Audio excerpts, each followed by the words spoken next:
Ассалаумағалейкум көрермендер. Екінші дүниежүзілік соғыс адамзат тарихындағы ең қанды қол соғыстың бірі. Ал бұл соғысты бастаған адам Адольф Гитлер болмаса, әлем қалай болар еді? Ал олай болса, кеттік. Гитлердің билікке келуі тарихтағы үлкен кездейсоқтықтардың бірі. Бәрін балалық шағынан бастайық. Гитлер бала кезінде қорға қатысып, шіркеушінің көмекшісі болған тәртіпті балалардың бірі еді. Және бала кезінде өкпесіне суық тиіп қатты ауырған. Бұл факторлардан Гитлердің өмірі басқа жаққа өзгеруі немесе мүлде тоқтауы мүмкін еді. Бірақ әңгіме басқада. 1894 жылы 5 жасар Адольф Инна суына құлап кетіп, батып бара жатқан жерінен жақын маңда өтіп бара жатқан бір бала құтқарып қалады. 1914 жылы бірінші дүниежүзілік соғыс басталды. Гитлер бұл соғысқа бастан аяқ қатысып шықты. 1915 жылы Гитлер граната жарылысынан жарақаттанады. Ал 1918 жылы газға уланып көру қабілеті нашарлады. Бұл әлі сон емес. Генри Тенди атты ағылшын сарбазы Гитлерді өлтірейін деп жатқанда оның жаралы екенін көріп өлтірмей тастап кетеді.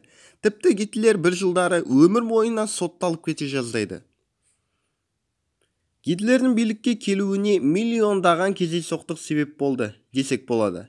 Оның билікке келуіне тіпті Сталинді кінәлайды. Себебі Сталин Гитлердің билікке келуіне тікелей қолдау көрсетті дейтіндер де бар. Ал енді 20 жылдың соңы мен 30 жылдың басындағы Германияға қарайық. Бірінші дүниежүзілік соғыстан жеңілген Германияның жері әртүрлі мемлекеттерге бөлініп кетті. Бұған немістер, австриялықтар, тіпті жергілікті еврейлер қарсы көтерілді.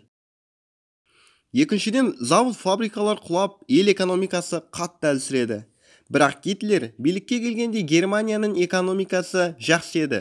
Германияның экономикасы 1913 жылға қарағанда 22% жоғары болды. Бұған бәрі көмектесті. Америка кредитімен, КСРО қолдауымен, Европа серіктестігімен. Гитлер билікке 1933 жылы келді. Бұл кезде Германия экономикасы өте мықты мемлекеттердің бірі болды. Бірақ біздің видеода Гитлер жоқ, бірақ ол маңызды емес. Гитлер болмағанның өзінде фашизм Еуропада кең ауқымда тарап кеткен еді. Билікке қандай партия келсе де, кім келсе де, ел экономикасы дамып кеткен еді. Германияның басты мақсаты айырылып қалған жерлерін қайтарып алу еді. Экономикамен қатар Германияда ғылымда жақсы дамыған еді. Қазіргі заман ғалымдарының бір ауыздан айтуы бойынша ол кездегі Германия ғылым бойынша нөмірі бірінші держава болғанын айтады. Ал Гитлердің ғылымға әсері кері тиді. Неге дейсіз ғой? Оған себеп Холокосты геноциді. Бұл еврейлерді жою геноцидінің артында Гитлер тұрған еді. Ол кездегі Германиядағы физика ғылымының басында еврейлер тұрған еді. Ал бұл геноцидтан кейін көптеген ғалымдар шетелге қаша бастады. Көпшілігіміз білетіндей КСРО мен ақш-тағы атом бомбалары мен ғарыш кемелерін ойлап тапқан ғалымдардың бәрі неміс мигранттар еді. Ал егер бұл ғалымдардың бәрі ешқайда кетпей өз елдерінде еңбектенсе, не болатын еді? Атом бомбасы ойлап табылған америкалық Манхэттен жобасы 5-10 жыл бұрын Германияда шығатын еді.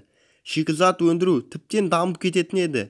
Гитлер болмаса атом бомбасы Германияда 30 жылдары шығатын еді. Онда Германиядан тартып алған жерлерін бәрі соғыссыз-ақ қорққандарынан Германияға қайтарып беретін еді. Енді сол кездегі әлемдегі геополитикалық жағдайға бір қарайық. Көптеген мықты мемлекеттер Гитлер болмаса да соғыс алдында тұрған еді. Егер Германия жоғарыда айтылғандай дамып кетсе, бұл көптеген мемлекеттерге ұнамайтын еді. Ерте ме кеш пе соғыс бәрібір болатын еді. Бүгінге осы видеоға лайк басып, каналға жазылуды ұмытпаңыздар. Аман, сау болыңыздар.